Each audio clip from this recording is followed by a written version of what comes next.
नमस्कार, मैं हूं आपके साथ हर्षिता और आप देख रहे हैं सत्यमेव टाइम्स। संत कबीर नगर जिले के जिला मुख्यालय स्थित प्रतिष्ठित शैक्षणिक संस्थान सूर्या इंटरनेशनल एकेडमी और जीपीएस पीजी कॉलेज में बड़े ही धूमधाम से राष्ट्रपिता महात्मा गांधी और गुदड़ी के लाल कहे जाने वाले देश के दूसरे प्रधानमंत्री लाल बहादुर शास्त्री की जयंती मनाई गई। इस दौरान सूर्या ग्रुप ऑफ कॉलेज के chairman doctor Uday Pratap Chaturvedi, Surya international academy की एग्जीक्यूटिव एमडी सविता चतुर्वेदी ने दोनों संस्थानों में ध्वजारोहण के पूर्व गांधी जी और शास्त्री जी के चित्र पर पुष्प अर्पण करने के साथ पूर्वांचल के मालवीय स्वर्गीय पंडित सूर्य नारायण चतुर्वेदी के चित्र पर माल्यार्पण कर उन्हें नमन किया। इस दौरान सभी ने तिरंगे को सलामी देने के बाद सामूहिक रूप से राष्ट्रगान गाया। कार्यक्रम के दौरान प्रिंसिपल रविनेश श्रीवास्तव की अगुवाई के एमडी डॉक्टर उदय और एग्जीक्यूटिव एमडी सविता चतुर्वेदी का शिक्षक शिक्षिकाओं ने जोरदार स्वागत किया। इस अवसर पर एमडी डॉक्टर उदय प्रताप चतुर्वेदी ने राष्ट्रपिता महात्मा गांधी जी के बारे में बताते हुए कहा कि उनका मानना था कि साफ सफाई ईश्वर भक्ति के बराबर है, इसलिए उन्होंने लोगों को स्वच्छता बनाए रखने की दिशा में देश को एक उत्कृष्ट संदेश दिया था। डॉक्टर उदय चतुर्वेदी ने कहा कि गांधी जी ने एक स्वच्छ भारत का सपना देखा था और वे चाहते थे कि भारत के सभी नागरिक एक साथ मिलकर देश को स्वच्छ बनाने के लिए कार्य करें। साथ ही साथ उन्होंने लाल बहादुर शास्त्री का दिया हुआ नारा जय जवान जय किसान के बारे में लोगों को विस्तृत रूप से बताया। वहीं प्रिंसिपल रविनेश श्रीवास्तव और संस्थान के एग्जीक्यूटिव एमडी सविता चतुर्वेदी ने इस अवसर पर क्या कुछ कहा, ये सुनते हैं दोनों का ये वीडियो बयान।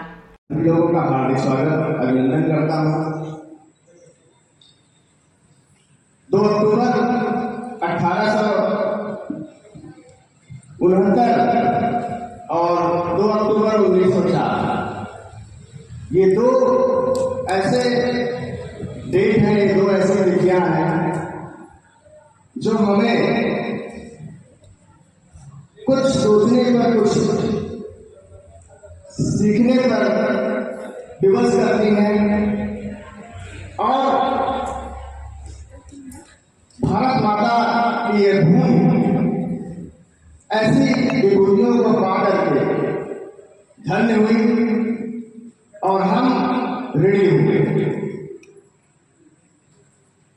अशोक सर ने बहुत ही विस्तार के साथ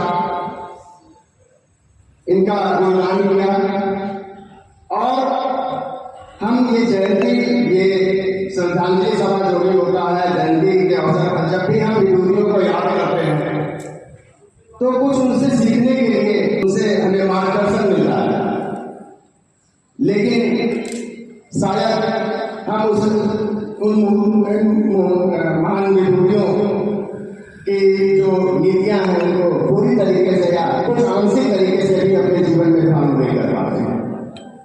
अगर हमें उनके मार्ग पर चलना है तो कुछ उनसे सीख लेना होगा, कुछ उनकी आदर्शों को अपने जीवन में उतारना होगा।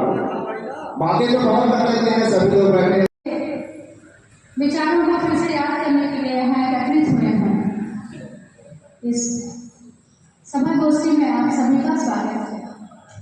गांधी जी और शास्त्री जी, जैसा कि अभी सभी लोगों ने कहा कि इतनी महान विभूतियां थी, इनका जीवन ही एक विचार था और आज उनके विचारों की वास्तविकता इतनी है, प्रासंगिकता इतनी है जितनी कभी पहले थी।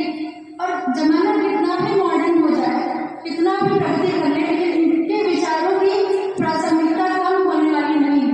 इनके विचारों की प्रासंगिकता युगों युगों तक बनी रही।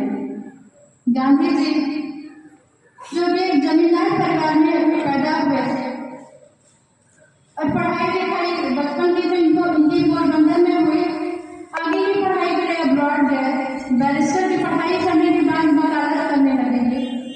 साउथ अफ्रीका में जब इन्होंने देखा काले और गोरे के भेदभाव, ट्रेन में एक इंसिडेंस हुआ इनके साथ, तो फिर वो वहीं पर द्रवित हो गए और सोचने पे मजबूर हो गए कि मेरे देश की क्या हालत है। मेरा देश भी तो गुलाम है। भारत नॉट